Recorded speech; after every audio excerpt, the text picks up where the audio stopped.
Assalamualaikum warahmatullahi wabarakatuh. Saya Lintang Aura Rahmanita dari kelas 12 MIPA 1 absen 18. Di sini saya akan menyelesaikan tugas sejarah Indonesia saya, yaitu membuat video tentang materi Indonesia pada masa Orde Baru. Langsung saja yuk kita simak videonya. Assalamualaikum warahmatullahi wabarakatuh. Halo semuanya.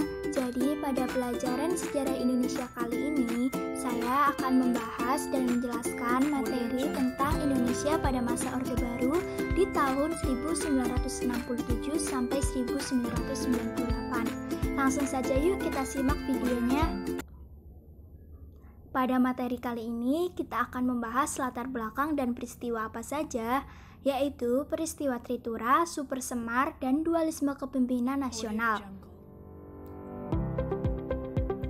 Yang pertama adalah masa transisi pada tahun 1966 sampai 1967. Berdirinya Negara Kesatuan Republik Indonesia atau NKRI melalui sejarah panjang perjuangan para pahlawan kemerdekaan dalam menumpas penjajahan 350 tahun Hindia Belanda, memasuki fase kemerdekaan atau masa transisi di Indonesia. Serentetan kejadian yang melukai negeri juga bukannya tidak terjadi. Pasca kemerdekaan, Indonesia kembali dihadapkan pada banyak pergolakan. Garis waktu yang pertama adalah masa 1966 sampai 1967, yang dikenal sebagai masa transisi ke Orde Baru. Orde Baru sendiri lahir sebagai upaya untuk mengoreksi total penyimpangan yang dilakukan pada masa Orde Lama.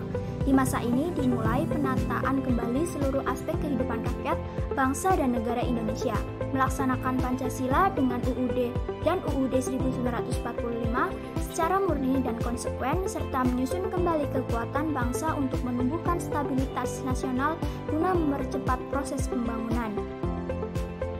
Nah, pada pelajaran Orde Baru ini, yang pertama adalah ada aksi Tritura. Apa itu aksi Tritura? Aksi Tritura artinya adalah tri tuntutan rakyat atau 3 tuntutan rakyat. Dari latar belakang aksi Tritura ini adalah kondisi krisis ekonomi dan politik pada akhir masa demokrasi terpimpin, ditambah adanya pembunuhan para jenderal angkatan darat dalam peristiwa G30 SPKI. Itu adalah penjelasan rinci dari aksi Tritura. Untuk penjelasan lebih lanjut tentang latar belakang aksi Tritura, kalian bisa skip video ini dan bisa melihat materi yang sudah saya tampilkan di video ini. Untuk penjelasan lebih lanjut, 3 tuntutan rakyat yang disampaikan kepada Presiden Soekarno oleh Gerakan Mahasiswa dan Rakyat pada 12 Januari 1966, Gerakan Mahasiswa dan Rakyat menuntut 3 hal, yaitu yang pertama, pembubaran PKI beserta ormas-ormasnya, yang kedua, perombakan Kabinet Dwikora, dan yang ketiga, turunkan harga-harga. Naiknya Letnan Jenderal Soeharno ke kursi kepresidenan tidak dapat dilepaskan dari peristiwa gerakan 30 September 1965 atau G30 SPKI. Aksi tuntutan penyelesaian yang seadil-adilnya terhadap pelaku G30 SPKI semakin meningkat.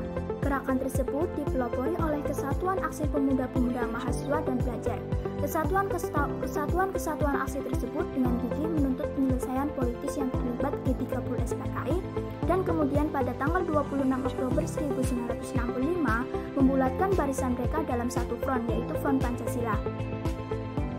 Berikut ada organisasi yang berkaitan dengan aksi Tritura, yaitu KAPPI, KAMI, dan KAPI. Untuk KABI adalah guru, untuk KASI adalah sarjana, untuk KAWI adalah wanita, dan untuk KAGI adalah guru. Yang kedua adalah Surat Perintah 11 Maret. Latar belakangnya adalah setidaknya ada 2 hal yang melatar belakangi dikeluarkannya Super Semar yang sekaligus menjadi awal sejarah Super Semar. Kedua hal tersebut adalah pertama, situasi negara dalam keadaan genting dan tak menentu pasca peristiwa G30 SPKI. Yang kedua, pemerintah tidak punya wibawa di mata rakyat sehingga perlu adanya tindakan untuk menyelamatkan Negara Kesatuan Republik Indonesia. Sejarah Super Semar berawal dari terjadinya sidang pelantikan Kabinet Dwikora yang disempurnakan atau juga dikenal sebagai Kabinet 100 Menteri pada 11 Maret 1966 di Istana Merdeka. Jakarta dinamakan sebagai Kabinet 100 Menteri lantaran pada sidang itu tepat 100 menteri yang dilantik. Ketika sidang kabinet dimulai, Panglima Cakrabirawa Jenderal Sabur melaporkan kepada Soekarno bahwa ada pasukan liar dan pasukan tak dikenal yang bertugas menahan menteri-menteri kabinet yang diduga terlibat dalam gerakan G30 SPKI. Cakrabirawa merupakan pasukan pengawal khusus Presiden Soekarno. Usai mendengar laporan tersebut, Presiden Soekarno bergegas ke Istana Bogor bersama Wakil Perdana Menteri Dr. Subandrio dan Wakil Perdana Menteri III Hairul Saleh menggunakan helikopter. Ada beberapa faktor yang melatar belakangi lahirnya Super Semar. Di antaranya yang pertama adalah situasi negara secara umum dalam keadaan kacau dan genting. Yang kedua, untuk mengatasi situasi yang tak menentu akibat pemberontakan G30 SPKI. Yang ketiga, menyelamatkan negara kesatuan Republik Indonesia. Dan yang keempat, untuk memulihkan keadaan dan wibawa pemerintah. Sidang kabinet akhirnya diserahkan pimpinannya oleh Wakil Perdana Menteri Dr. Jenderal Laimena yang bertugas menutup sidang. Laimena lalu juga segera menyusul ke Istana Bogor setelah acara sidang kabinet 100 menteri selesai. Situasi ini juga dilaporkan ke Panglima Angkatan Darat, yaitu Mayor Jenderal Soeharto. Mayor Jenderal Soeharto menjabat sebagai Panglima Angkatan Darat menggantikan Letnan Jenderal Ahmad Yani yang gugur di peristiwa G30 SPKI. Konon, Soeharto saat itu tidak menghadiri sidang kabinet karena sakit. Banyak kalangan yang menilai Soeharto tidak menghadiri sidang kabinet karena menunggu waktu yang tepat untuk menjalankan sebuah skenario. Pada malam harinya, Soeharto mengutus 3 orang perwira tinggi Angkatan Darat untuk menghadap Presiden Soekarno. Ketiga perwira itu adalah Brigadir Jenderal Muhammad Yusuf, Brigadir Jenderal Amir Mahmud, dan Brigadir Jenderal Basuki Rahmat. Mereka bertiga berbincang dengan Presiden Soekarno tentang keadaan genting negara dan mengatakan bahwa jika Soeharto bisa mengendalikan keadaan dan mengembalikan stabilitas negara apabila ia diberi surat perintah atau surat kuasa untuk mengambil tindakan. Hal inilah kemudian yang menjadi cikal bakal Super Semar.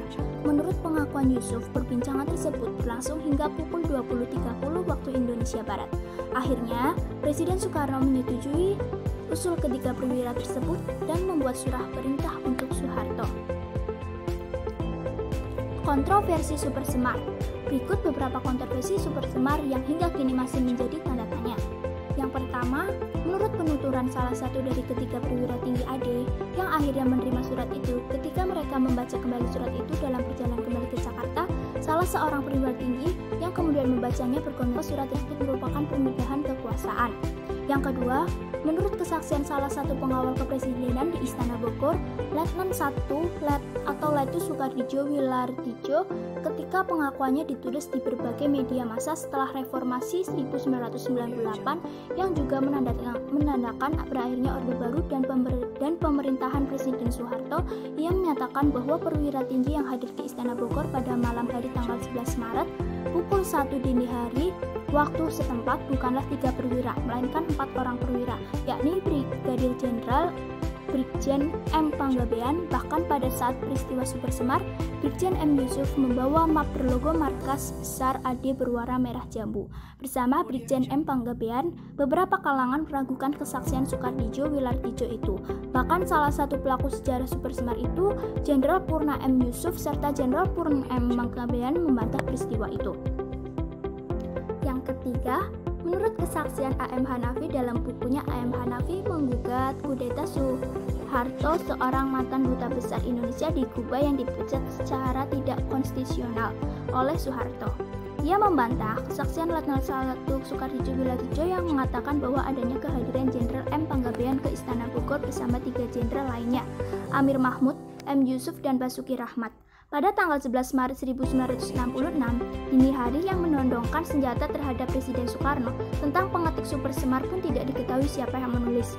Terdapat beberapa orang yang mengaku mengetik surat itu, antara lain Letkol TNI AD Ali Ebram, saat itu sebagai staf asisten 1 Intelijen Resimen Cakrabirawa.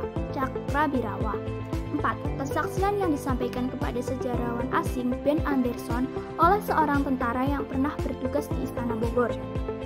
Tentara tersebut mengemukakan bahwa Supersemar diketik di atas surat yang berkop markas besar Angkatan Darat, bukan di atas kertas kop berkepresidenan. Inilah yang menurut Ben menjadi alasan mengapa supersemar hilang atau sengaja dihilangkan. Ya, jadi teman-teman, di sini ada beberapa versi isi supersemar. Di sebelah kiri yaitu ada supersemar versi Angkatan Darat dan di sebelah kanan ada supersemar versi lain. Kalian bisa lihat dengan jelas. Kalau di sini maaf ya kurang jelas, kalian bisa lebih jelasnya lagi, kalian bisa cari di Google atau di media lain. Yang ketiga adalah dualisme kepemimpinan nasional. Latar belakang dualisme kepemimpinan nasional adalah adanya penafsiran yang berbeda terkait supersemar yang dikeluarkan Presiden Soekarno pada tahun 1966. Presiden Soekarno menganggap surat tersebut sebagai perintah agar mengancam situasi, namun Soeharto beranggapan bahwa surat tersebut adalah penyerahan mandat atau kekuasaan. Di awal 1966, kondisi politik bergejolak. Soekarno diprotes keras karena G30S PKI dan perekonomian yang membuat puncaknya pada 11 Maret 1966. Surat itu dikenal sebagai supersemar. Isinya Soekarno memerintahkan Soeharto untuk mengambil segala tindakan yang dianggap perlu untuk terjaminnya keamanan dan ketenangan serta kestabilan jalannya pemerintahan dan jalannya revolusi, serta menjamin keselamatan pribadi dan kewibawaan pimpinan presiden atau panglima tertinggi atau pemimpin besar revolusi mandataris MPRS demi untuk keutuhan bangsa dan negara Republik Indonesia dan melaksanakan dengan pasti segala ajaran pemimpin besar revolusi. Kalian bisa lebih tahu tentang materi ini dengan cara membaca di buku kalian masing-masing ya teman-teman. Untuk lebih lanjutnya, keputusan tersebut yakni pembubaran PKI beserta ormasnya dan menyatakan sebagai partai terlarang, dan yang kedua penangkapan 15 menteri yang terlibat ataupun mendukung G30S PKI, dan yang ketiga pemurnian MPRS dan lembaga negara lainnya dari unsur PKI dan menempatkan peranan lembaga itu sesuai UUD 1945. Soekarno yang diasingkan tak bisa berbuat banyak, sementara Soeharto mendapat kekuasaan yang semakin besar. Ada yang setuju dengan Soeharto untuk membubarkan, namun ada juga yang masih setia kepada Soekarno. Pada peristiwa dualisme kepemimpinan nasional ini, Soekarno terdesak. Memasuki pertengahan tahun 1966, masalah dualisme kepemimpinan nasional makin terasa. Soekarno tidak lagi bisa mencabut supersemar ketika MPRS memutuskannya sebagai TAP MPRS nomor Romawi X1X 1966 pada 21 Juni 1966. Saat itu MPRS mencabut Soekarno sebagai presiden seumur hidup sekaligus memberi kewenangan Soeharto sebagai pengemban supersemar untuk membentuk kabinet pada 5 Juli 1966. Pada 22 Juni 1966, Soekarno menyampaikan pidato pertanggungjawaban di sidang MPRS. Dalam surat itu, Soekarno menyatakan akan menyerahkan pemerintah kepada Soeharto. Penyerahan kekuasaan itu terjadi pada 22 Februari 1967. Soekarno menyampaikan kepada menteri-menteri di Istana Merdeka. Malam harinya, Menteri Penerangan BM Dia membaca pengumuman Soekarno. Tak lama kemudian, MPRS mencabut kekuasaan Presiden Soekarno dan menetapkan Soeharto sebagai penjabat presiden. Ketetapan itu tertuang dalam TAP MPRS nomor Romawi XXX 1111 1967. Soekarno dianggap mengecewakan. Dalam pidato itu, Soekarno bersikeras tidak mau membubarkan PKI. Pidato yang dikenal sebagai Nawaksara ini ditolak oleh MPRS. Kemudian pada 10 Januari 1967, Soekarno mengirim surat kepada Ketua MPRS Jenderal A. H. Nasution. Surat yang bernama pelengkap Nawaksara itu berisi kurang lebih sama dengan Nawaksara. Soekarno kembali menyampaikan beberapa alasan terjadinya peristiwa G30S atau yang disebut dengan gestok gerakan 1 Oktober. Sebulan kemudian, pada 7 Februari 1967, Soekarno kembali mengirim surat, kali ini untuk Soeharto.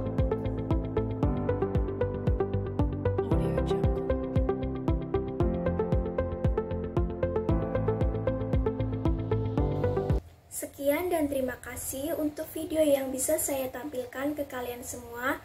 Kurang lebihnya mohon maaf ya. Wassalamualaikum warahmatullahi wabarakatuh.